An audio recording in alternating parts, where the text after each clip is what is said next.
ने Arrhenius equation पढ़ ली थी। आज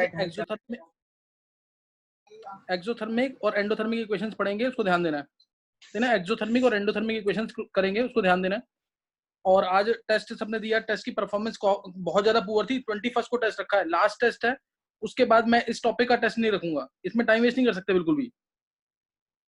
तो इसलिए ध्यान रखना, 21 को जो टेस्ट है उसमें काइनेटिक्स, इलेक्ट्रो और 3 chapter P block, D and F, coordination, ये तीनों आ रहे हैं, 5 चैप्टर आएंगे, तो उसको ढंग से देना टेस्ट को। अच्छा, अब क्या कहते हैं, एक्सोथर्मिक रिएक्शंस, एंडोथर्मिक रिएक्शंस की डिटेल स्टडी करेंगे। इसमें क्या होता है, ट्रांजिशन स्टेट क्या होता है, डेल्टा एच क्या है, इसके बाद एक्टिवेशन एनर्जी फॉरवर्ड के लिए, बैकवर्ड के लिए क्या है, ये सब जो टर्म्स हैं वो स्टडी करेंगे। तो ध्यान रखना पहले, अब एक्सोथर्मिक रिएक्शंस, एंडोथर्मिक रिएक्शंस ये स्टडी कर रहे हैं। Exothermic and endothermic reaction with the help of energy diagram, exothermic and endothermic reactions. तो इसमें मैं ग्राफ बना रहा हूँ, पहले उसको खुद देख के स्टडी करना है एक बार। ये ऑर्गेनिक के लिए काफी यूज होंगे। एक मिनट रुकेंगे।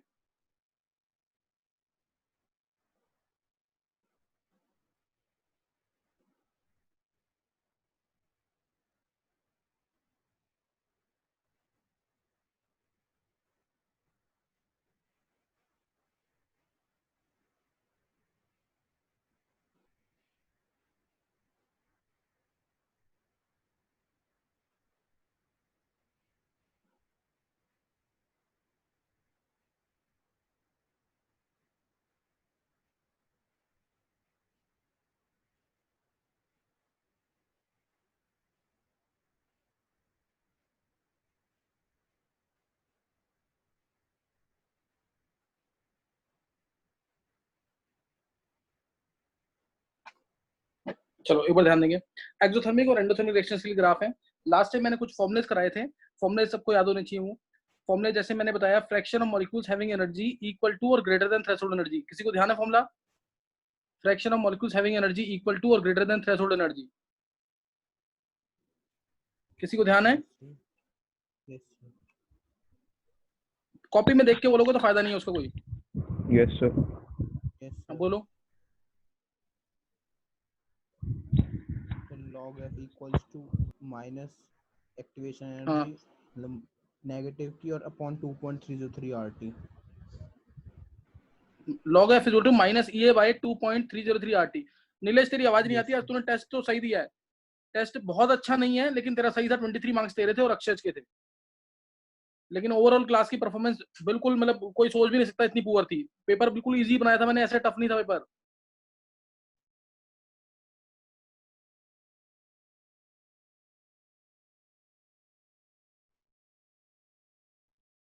तो ध्यान रखना इस चीज का। नेक्स्ट क्या कहते हैं, फॉर्मूला तुम्हें याद है। इसके अलावा 3 फैक्टर्स थे जो डिसाइड करते थे रिएक्शन होगी कि नहीं होगी। कौन से वो थे 3 फैक्टर्स थे?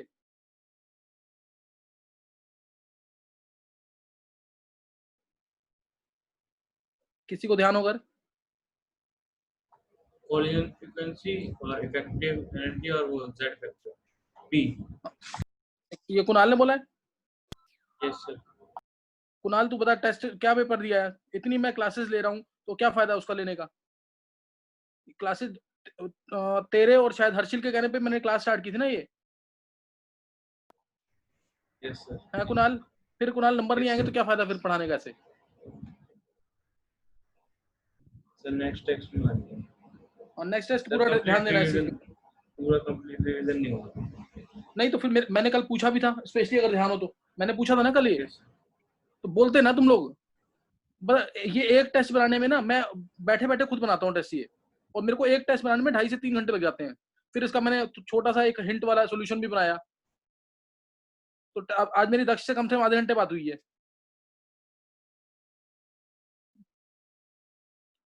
इसी बारे में। लक्ष्य को फोन किया था, लक्ष्य अभी है क्लास में? लक्ष्य यस सर। लक्ष्य मैं बता, तेरी दक्ष की एग्जांपल देता हूँ क्लास में और तुम दोनों बिल्कुल जीरो।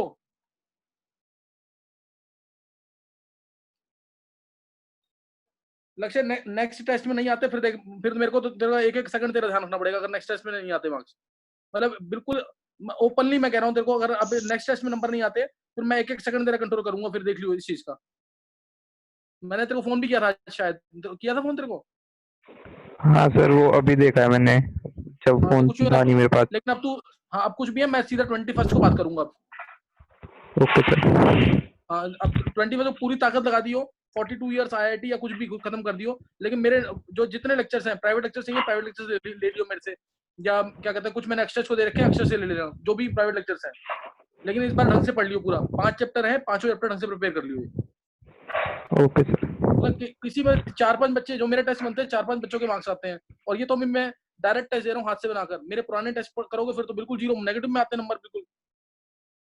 तो इसलिए तुम दोनों तो एटलीस्ट, ये अक्षय 3rd पे है, मैं दक्ष को मानता हूँ, दक्ष और तेरे को मानता हूँ पहले नंबर पे, फिर अक्षय को, फिर आगे बच्चे हैं, हर्षिल है, कुणाल है, किसी के नंबर नहीं आए, किसी बच्चे के नंबर नहीं आए। नीलेश को मैं नीलेश कहूंगा, अभी ज्वाइन किया, वो बेटर कर गया नीलेश। चलो अब ध्यान देना, अब स्टार्ट कर रहे हैं हम। Exothermic and endothermic reactions, organic में इसका काफी बड़ा रोल होगा, ध्यान देना है। एक्सोथर्मिक और एंडोथर्मिक रिएक्शंस में इसका काफी बड़ा रोल होगा। अब मैं यहाँ पे जो ग्राफ बनाऊंगा ये होगा, चलो इसको भी, ग्राफ को भी, तो वाई एक्सिस पे क्या आएगा, एक्स एक्सिस पे क्या आएगा, देख के बताएंगे वाई एक्सिस पे क्या आएगा और एक्स एक्सिस पे क्या आएगा। ग्राफ ये है, एक ग्राफ मैंने बनाया, ये एक ग्राफ बनाया मैंने, ये एक ग्राफ ये बनाया। और इसमें इसमें अब तुम्हें बताना है, ये रिएक्टेंट्स की एनर्जी है, ये प्रोडक्ट्स की एनर्जी है, ये प्रोडक्ट्स की एनर्जी है। ऐसे ही इधर भी, ये रिएक्टेंट्स की एनर्जी, ये प्रोडक्ट्स की एनर्जी। बस इतने पार्ट को देखकर ही 11th वाले बच्चे ट्राई करेंगे कि वाई एक्सिस पे क्या आएगा, एक्स एक्सिस पे क्या आएगा। सर ये किस चीज का ग्राफ है? हाँ, किस चीज का ग्राफ है सर ये? अरे ग्राफ ये तन्मय बोल रहा है क्या? जी सर। तन्मय, मैंने स्टार्टिंग में बोला ना, ये एंडोथर्मिक एंड एक्सोथर्मिक रिएक्शंस के लिए ग्राफ है, एंडोथर्मिक और एक्सोथर्मिक रिएक्शंस के लिए ग्राफ है ये। तुम्हें पहचानना है इसमें पहले वाई एक्सिस पे क्या आएगा, एक्स एक्सिस पे क्या आएगा, और उसके बाद तुम्हें पहचानना है कि एक्सोथर्मिक का कौन सा, एंडोथर्मिक का कौन सा है।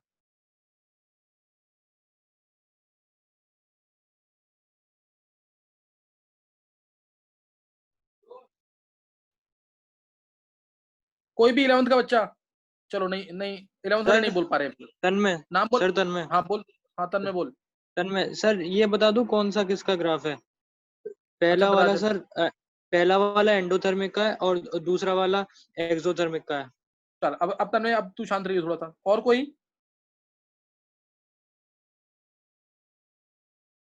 चलो 12th में से कौन बताएगा? वाई एक्सिस पे क्या आएगा, एक्स एक्सिस पे क्या आएगा, और कौन सा एक्सो के लिए, कौन सा एंडो के लिए? फास्ट। सर एक एनर्जी और टाइम। ये किसने बोला है, नाम बताएंगे पहले अपने।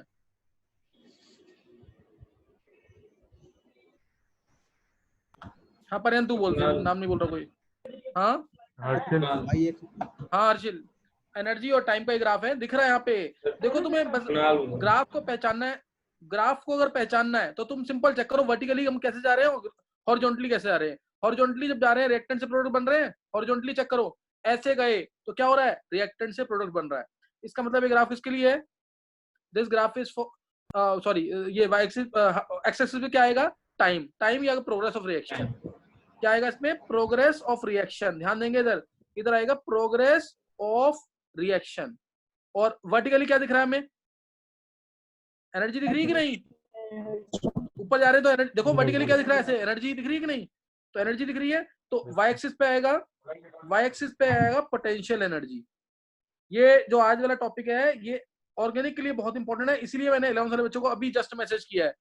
मेरे दिमाग में आ गया कि हाँ 11th वाले पढ़ लेंगे तो उनको फायदा होगा, सिर्फ इसीलिए बोला। एक क्लास के लिए, एक क्लास में हो जाएगा तुम्हारा काम, कि तुम्हें समझ आएगा ऑर्गेनिक के अंदर, कोई दिक्कत नहीं आएगी बिल्कुल। आपने पोटेंशियल एनर्जी सर अभी स्टार्ट हुई है? स्टार्ट किया, जस्ट स्टार्ट किया, बोलना नहीं बीच में, अभी जस्ट स्टार्ट किया। अभी progress of reaction, Y axis पे क्या आएगा, एक्स एक्सिस पे क्या आएगा, ग्राफ बनाया मैंने सिर्फ ये। अच्छा अब प्रोग्रेस ऑफ रिएक्शन आ गया, यहाँ पे आया पोटेंशियल एनर्जी, यहाँ पे आ गया टाइम या progress of reaction, progress of reaction. अच्छा अब बताएंगे कौन सा एक्सो के लिए, कौन सा एंडो के लिए? 12th वाले बच्चे, तो फर्स्ट पहला एक्सो के लिए तो पहला एक्सो, तो पहला सेकंड वाला एंडो। डेल्टा एच होता है EP minus ER, EP minus ER होता है, ईपी माइनस ईआर, ईपी तो बहुत कम है इधर, ईपी तो बहुत कम है, मान लो ईपी 10 है तो ईआर कितना है 30 के आसपास, मैं एग्जांपल ले रहा हूं एक, तो ईपी माइनस ईआर क्या आएगा -20। इसका मतलब ये किसके लिए है, एक्सो के लिए, और ये वाला किसके लिए हो जाएगा, एंडो के लिए। दूसरा ग्राफ किसके लिए हो जाएगा, एंडो के लिए। दूसरा ग्राफ किसके लिए, एंडोथर्मिक के लिए, -20 किलो जूल, ये आ जाएगा। तो पहला एक्सो के लिए है, दूसरा एंडो के लिए, एंडोथर्मिक, इसमें हीट एब्जॉर्ब होगी, डेल्टा एच पॉजिटिव आएगा, तुम चेक कर लो, ईपी बड़ा है ईआर छोटा है, तो दूसरा, पहला एक्सो के लिए, दूसरा एंडो के लिए। अच्छा, अब उसके बाद अब नेक्स्ट ध्यान समझेंगे, यहां से समझने वाला पार्ट है, यहां से समझने वाला पार्ट है, ये रिएक्टेंट्स की एनर्जी है, ये होता है threshold energy, this is threshold energy, ET, ET threshold energy. मान लिया मैंने इसकी वैल्यू है 100, इसकी वैल्यू 100 किलो जूल है, थ्रेशोल्ड एनर्जी। तो ये थ्रेशोल्ड एनर्जी है, ये एक्टिवेशन, ये क्या है नीचे रिएक्टेंट्स की एनर्जी। अब थ्रेशोल्ड एनर्जी वो एनर्जी होती है जिस पे रिएक्शन स्टार्ट होगी, this is the minimum energy at which reaction takes place, minimum energy at which reaction takes place, ये मिनिमम एनर्जी होगी जब रिएक्शन होगी। तो अब रिएक्टेंट्स को कितनी एनर्जी चाहिए रिएक्शन होने के लिए, रिएक्टेंट्स को कितनी एनर्जी चाहिए रिएक्शन होने के लिए,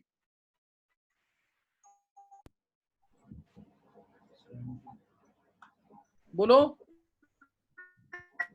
70 किलो जूल। 70 kilo joule. बीच में देखो ये कहीं से डिस्टर्बेंस आ रही है, चेक करेंगे एक बार।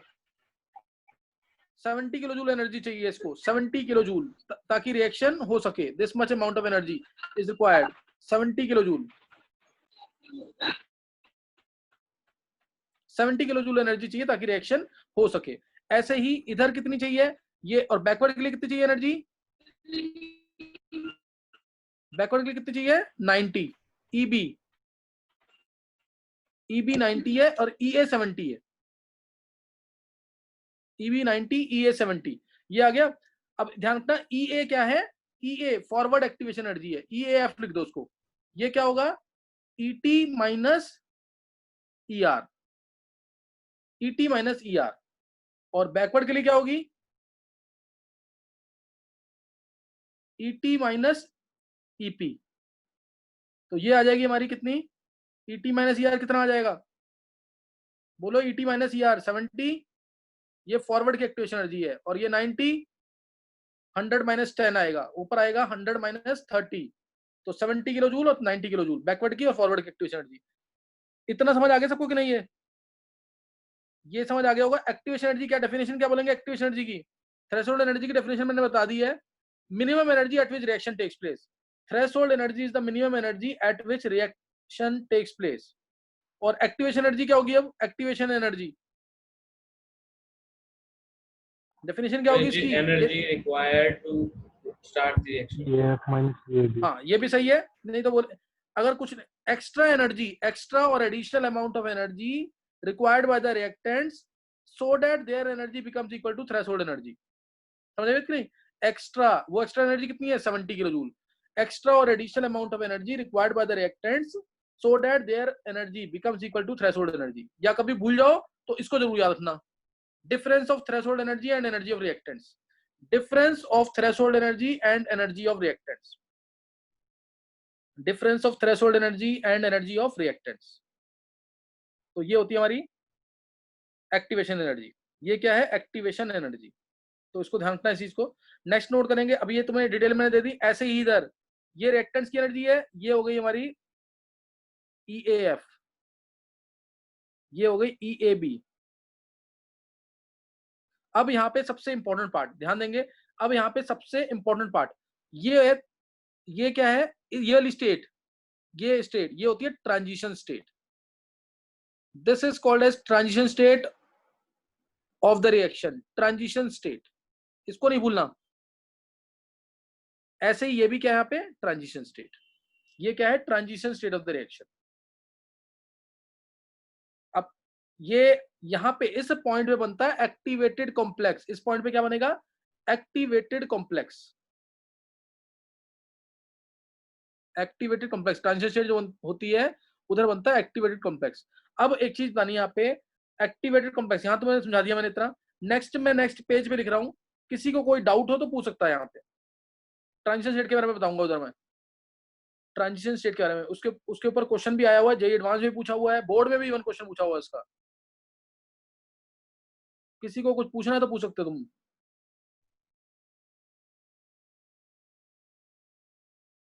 सर यहाँ पे चलो ध्यान देंगे, बोलो जल्दी। सर यहाँ पे पता कैसे चला कि मतलब कौन सा क्या है, एक्स एक्सिस पर क्या है, वाई एक्सिस पर क्या है? अरे वर्टिकली चेक करो, हॉरिजॉन्टली चेक करो। तुम जो ऊपर को देख रहे हो तो क्या दिख रहा है, एनर्जी दिख रही है कि नहीं है? और आगे देख रहे हो तो क्या दिख रहा है, रिएक्टेंट से प्रोडक्ट बन रहे हैं, यानी टाइम के साथ साथ तो बनेगा रिएक्टेंट से प्रोडक्ट। किसने पूछा था ये? आ गया। ये चीजें खुद सोचोगे तो ज्यादा अच्छा रहेगा। अब ध्यान देना, इधर कोई भी रिएक्शन हो रही है, सपोज ये रिएक्शन हुई, ये रिएक्टेंट्स की एनर्जी पूरी नीचे तक, पूरा ढंग से देखना है पर, ये रिएक्टेंट्स की एनर्जी, ये प्रोडक्ट्स की एनर्जी, ये रिएक्टेंट्स की एनर्जी, ये प्रोडक्ट की एनर्जी, सही ना? रिएक्टेंट की एनर्जी है ये, और ये है प्रोडक्ट की एनर्जी। और डेल्टा एच क्या है यहाँ से यहाँ तक? डेल्टा एच क्या होता है? ईपी माइनस ई आर, ये डेल्टा एच होता है, ये होता है डेल्टा एच। और यहाँ पे आता है पोटेंशियल एनर्जी, यहाँ आता है टाइम या प्रोग्रेस ऑफ द रिएक्शन। और इधर बनता है, ये थ्रेशोल्ड एनर्जी पे होता है हमारा ट्रांजिशन।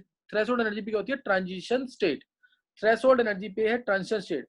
अच्छा एक चीज मैं पूछता हूँ, देखता हूँ किसको आता है। अगर मान लो ट्रांजिशन स्टेट आ रही है, ट्रांजिशन स्टेट आ रही है 3 या 10 आ रही है transition state, suppose 10 transition state है, तो 10 अगर ट्रांजिशन स्टेट है तो कितने इंटरमीडिएट होंगे? कौन बताएगा? 10 ट्रांजिशन स्टेट है तो कितने इंटरमीडिएट होंगे? कोई भी, मैंने भी पढ़ाया नहीं, मैं वैसे ही पूछ रहा हूँ क्वेश्चन ये। 10 ट्रांजिशन स्टेट तो कितने इंटरमीडिएट?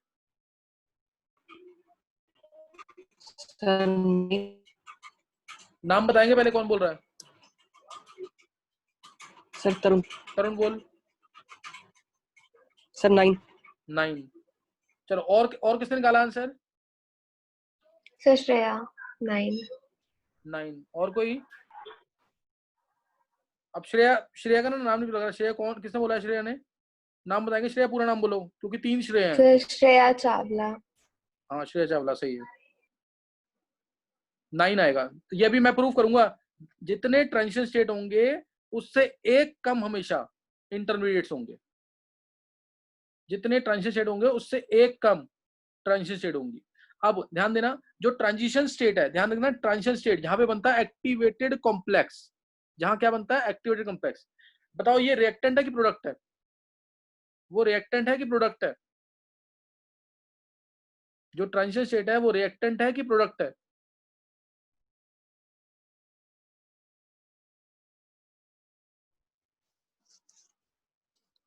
बोलो।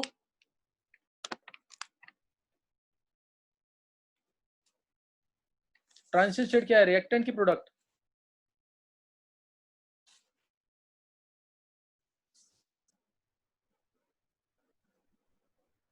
नहीं बताया, चलो ध्यान देंगे फिर। किसी को बोलना आंसर? ट्रांजिशन स्टेट रिएक्टेंट है कि प्रोडक्ट?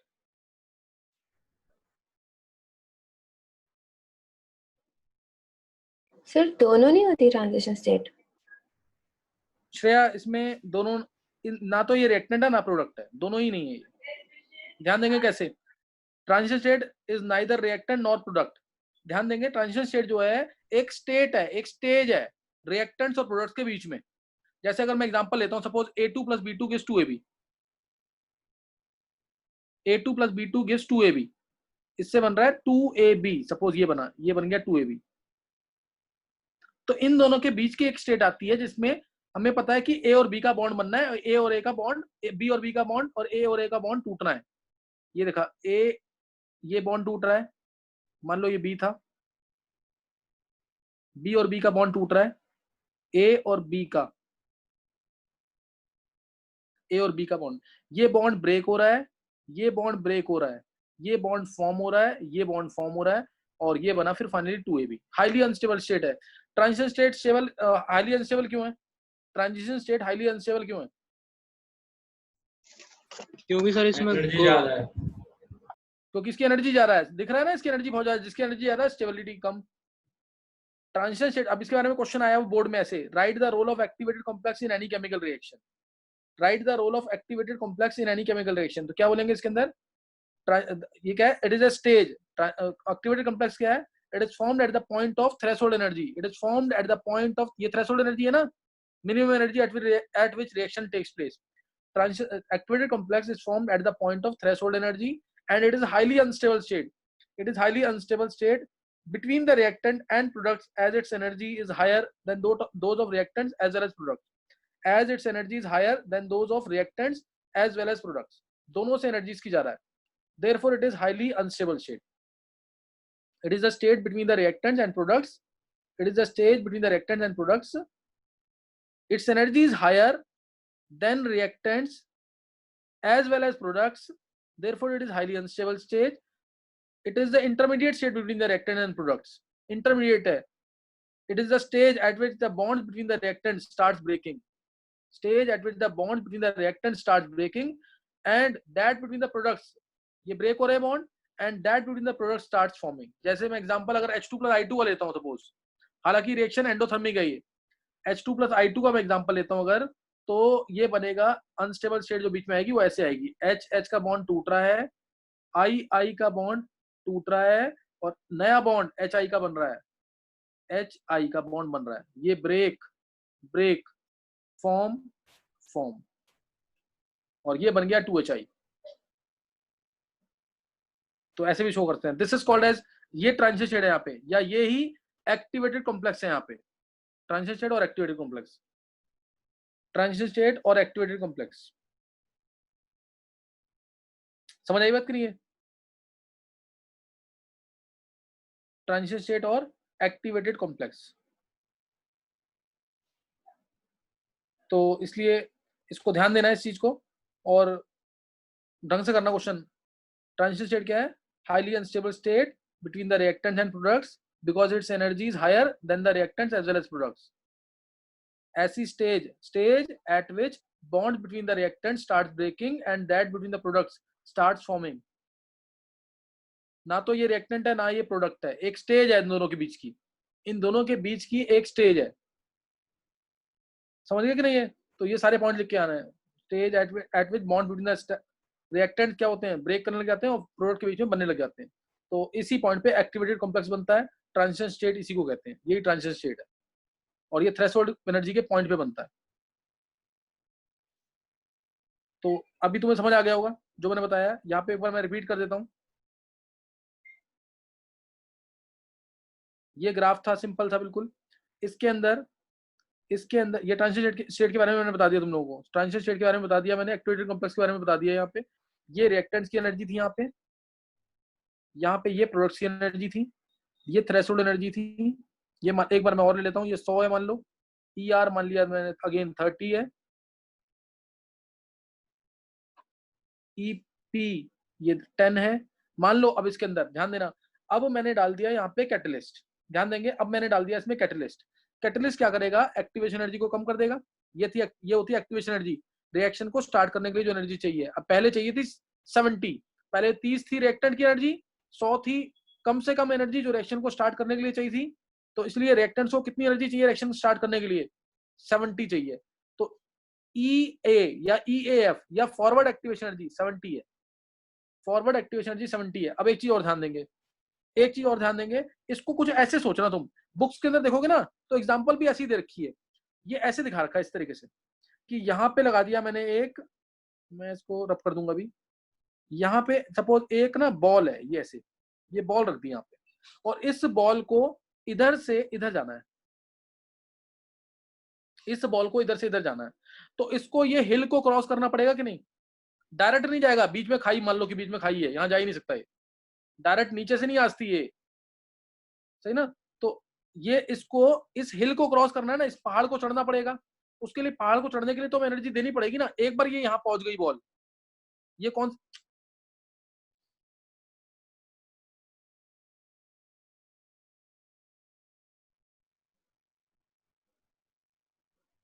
एक बार ये बॉल यहाँ पे चढ़ गई, अगर इस पॉइंट पे अगर ये बॉल आ जाती है एक बार, तो उसके बाद तो क्या होगा, ये नीचे आ सकती है यहाँ से, ये बॉल फिर यहाँ से नीचे आ सकती है जाने के बाद। ये ट्रांजिशन स्टेट है जो कि हाईली अनस्टेबल है। इस पॉइंट पे ये बॉल क्या होगी, हाईली अनस्टेबल होगी, वो इमीडिएटली या तो यहाँ जाएगी या यहाँ जाएगी। वो थोड़ा और फैक्टर देखते हैं, डेल्टा एच और randomness factor, T delta S. समझ में कि नहीं? तो कुछ ऐसे सोच लो, इसीलिए हमें एक्स्ट्रा एनर्जी देनी पड़ती है ना, जिसे हम क्या बोलते हैं, एक्टिवेशन एनर्जी। इसलिए हमें एक्टिवेशन एनर्जी देनी पड़ती है। ये बॉल वाला एग्जांपल सबसे बेस्ट एग्जांपल है, इसको कर सकते हैं ऐसे। चलो अभी मैंने तुम्हें बता दिया यहाँ पे क्या चीज थी। ईटी मैंने लिया था 100,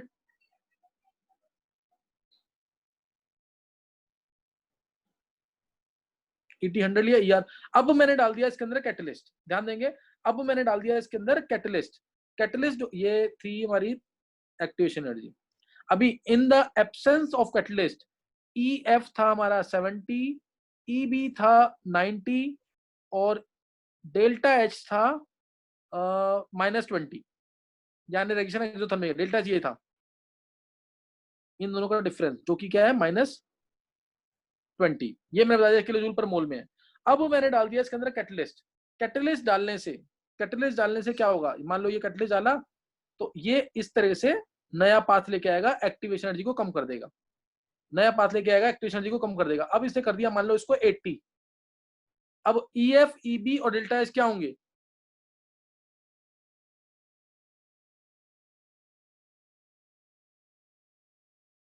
ई एफ, ई बी और डेल्टा एच क्या होंगे, 50, 70 और -20। 70 और 30। 50, 70 -20। हाँ अब हो जाएंगे 80 - 30 50, 80 - 10 70 और 80 माइनस, और डेल्टा एच तो सेम ही रहेगा, डेल्टा एच में तो कोई चेंज आता नहीं कभी। डेल्टा एच कैटलिस्ट के इंडिपेंडेंट होता है, ध्यान रखना चीज का। Delta H is independent of catalyst, delta H is independent of catalyst, तो इस चीज को भूलना नहीं है। डेल्टा एच क्या है, इंडिपेंडेंट ऑफ कैटलिस्ट। अच्छा अब उसके बाद डेल्टा जी पे कोई फर्क नहीं पड़ेगा, डेल्टा जी पे भी कोई फर्क नहीं पड़ेगा। के एफ पे, के बी पे और के सी पे क्या फर्क पड़ेगा कैटलिस्ट का, के एफ, के बी और के सी पे क्या फर्क पड़ेगा,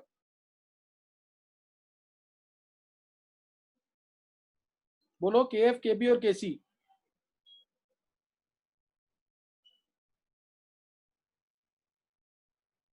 बोलो।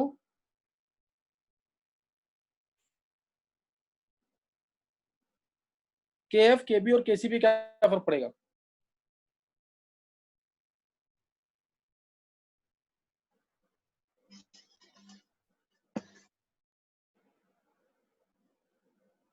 पर्यंत तू बोल, पर्यंत।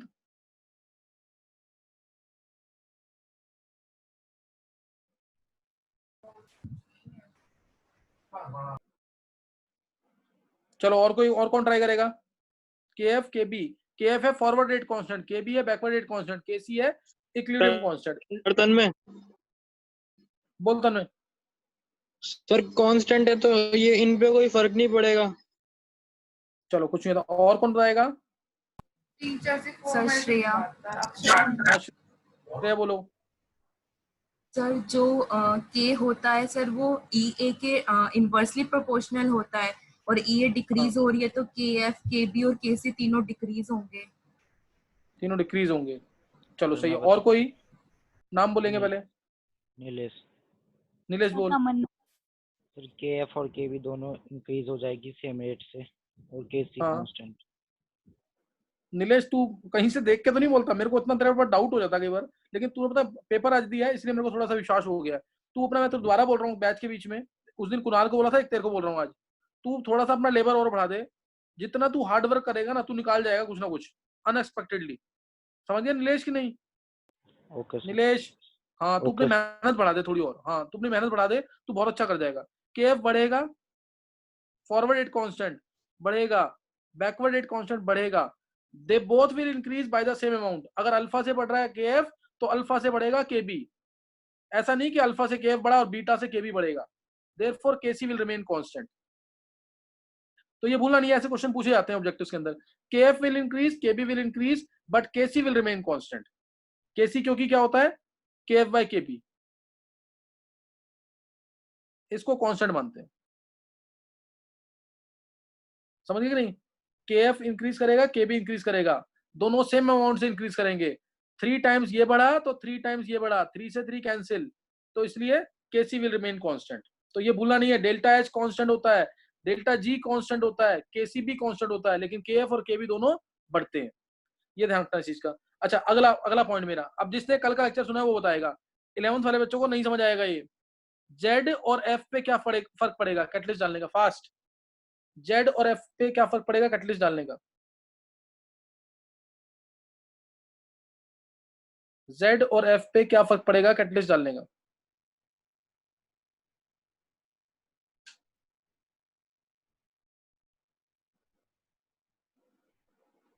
Z क्या था?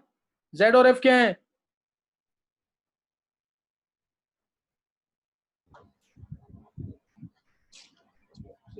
इफेक्टिव कोलिजन और कोलिजन। हाँ, Z था। इंक्रीज होगा। किसने बोला ये? Shreya? Sir yes sir. Increase होगा, Z और F इंक्रीज होंगे। सर F तो इंक्रीज नहीं होगा, कांस्टेंट रहेगा। अच्छा, और क्योंकि Z e raise to power EA में है। सर Z का बोला ये श्रेया ने बोला ना? Yes sir. Z तुमने बोला Z भी बढ़ेगा, F भी बढ़ेगा। नहीं सर Z का बोला था मैंने बस। अच्छा, Z बढ़ेगा और F? सर F का कंफर्म नहीं है।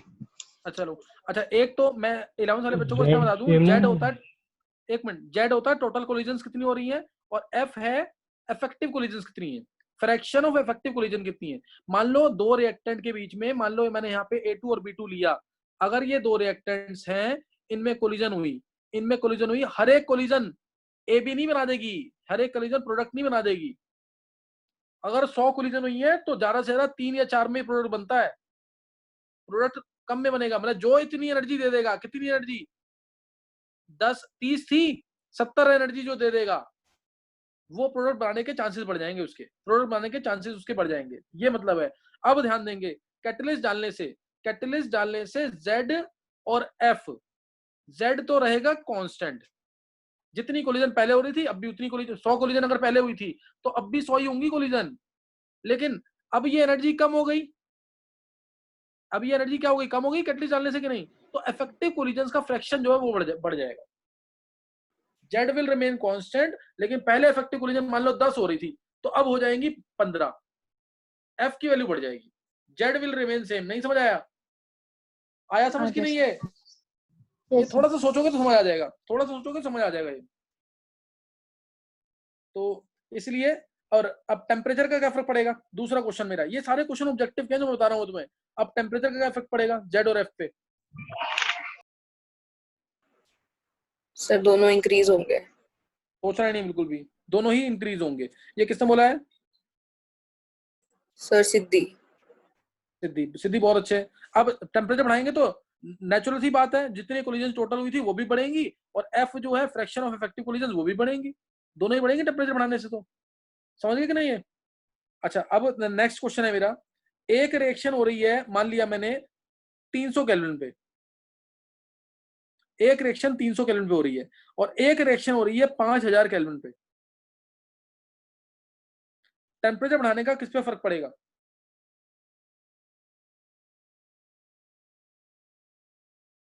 एक रिएक्शन 300 केल्विन पे है, एक रिएक्शन 5000 केल्विन पे है, टेम्परेचर बढ़ाने का किस पे फर्क पड़ेगा?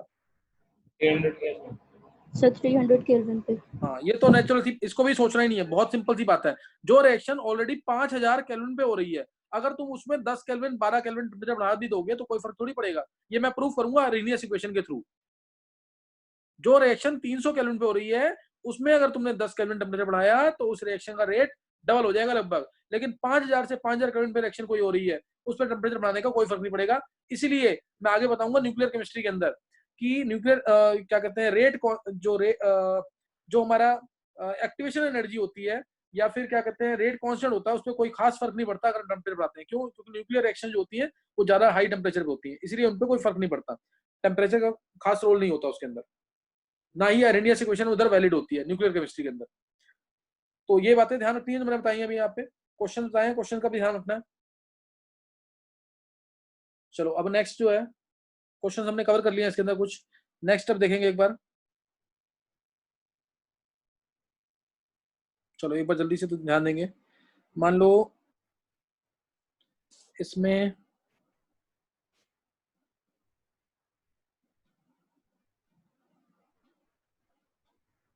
ये कर्व है, अगर ये कर्व है, यहाँ पे पोटेंशियल एनर्जी आता है, यहाँ टाइम आता है, सबको पता है। यहाँ पे था हमारे पास रिएक्टेंट, यहाँ प्रोडक्ट, यहाँ बनता है इंटरमीडिएट। यहाँ क्या बनता है? इंटरमीडिएट। अब तुम्हें बताना है ये क्या है इंटरमीडिएट, समझ आया कि नहीं? आर से पहले आई बना, आई से बना पी, और दोनों को ऐड करेंगे तो R gives P, reactant gives product. ये रिएक्शन आ गई। तुम्हें ये बताना है कि इस रिएक्शन का स्लो स्टेप क्या है। आर से आई है स्लो स्टेप कि आई से पी है स्लो स्टेप?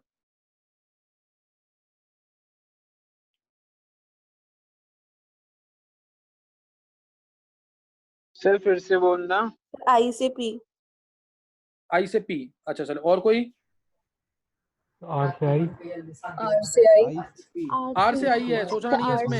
आर से आई। ये ना, इसमें एक्टिवेशन एनर्जी ज्यादा है। अभी तो बताया पहाड़ चढ़ने वाला केस, अभी तो दिमाग में लेके आया करो।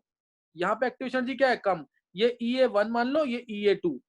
तो EA1 क्या है? बहुत ज्यादा EA2 से, यानी तुम्हें इसको ज्यादा गर्म करना पड़ रहा है, इसलिए क्या है? स्टेप क्या होगा? स्लो होगा। आर से आई वाला स्टेप स्लो है, और आई से पी क्या? फास्ट। एक्टिवेशन एनर्जी ज्यादा तो रिएक्शन स्लो, सीधी सी बात है। एक्टिवेशन एनर्जी ज्यादा तो रिएक्शन क्या होगी? स्लो होगी। और इस रिएक्शन में कितनी ट्रांजिशन स्टेट है? इस रिएक्शन में कितनी ट्रांजिशन स्टेट है? दो। हाँ। और इंटरमीडिएट कितने हैं? इंटरमीडिएट कितने हैं? अभी समझ आ गया? अभी समझ आ गया जिसका आंसर अभी पीछे किसी ने दिया था, तरुण ने दिया था आंसर। हाँ, कि दो अगर ट्रांजिशन स्टेट है तो एक इंटरमीडिएट होगा। ये ट्रांजिशन स्टेट, ये ट्रांजिशन स्टेट, ये क्या है? Transition state. बात समझ आ गई कि नहीं? है तो ये इंपॉर्टेंट चीज बताइए यहाँ पे। ऐसे ही बहुत सारे आस्ते हैं, मतलब कोई भी कर्व आस्ता है, ऐसे करके कर्व दे दिया तुम्हें, बहुत लंबा कर्व बनता है। एक्सोथर्मिक के लिए है, बस ये पता है इसमें। ये कर्व जो है एक्सोथर्मिक रिएक्शंस के लिए है। इसमें कितने ट्रांजिशन स्टेट, कितने इंटरमीडिएट है? 3 transition state, 2 intermediate. 2 intermediate. 2 intermediate और 3 ट्रांजिशन स्टेट। 2 इंटरमीडिएट और 3 ट्रांजिशन स्टेट है। अब जैसे मैंने बोला, ए से एक छोटा सा क्वेश्चन है। ए से ये K1 है रेट कांस्टेंट, बी से बना सी, ये स्लो स्टेप है, ये K2 है, और सी से बना डी, K2 है, ये फास्ट स्टेप है। तो तुम्हें K1 K2 K3 में रिलेशन निकालनी है। K3 अभी क्लास बस 5 मिनट में ज्वाइन करनी है, क्लास 5-7 मिनट में क्लास ज्वाइन करनी है। K1 K2 K3 में रिलेशन निकालनी है और ग्राफ बनाना है।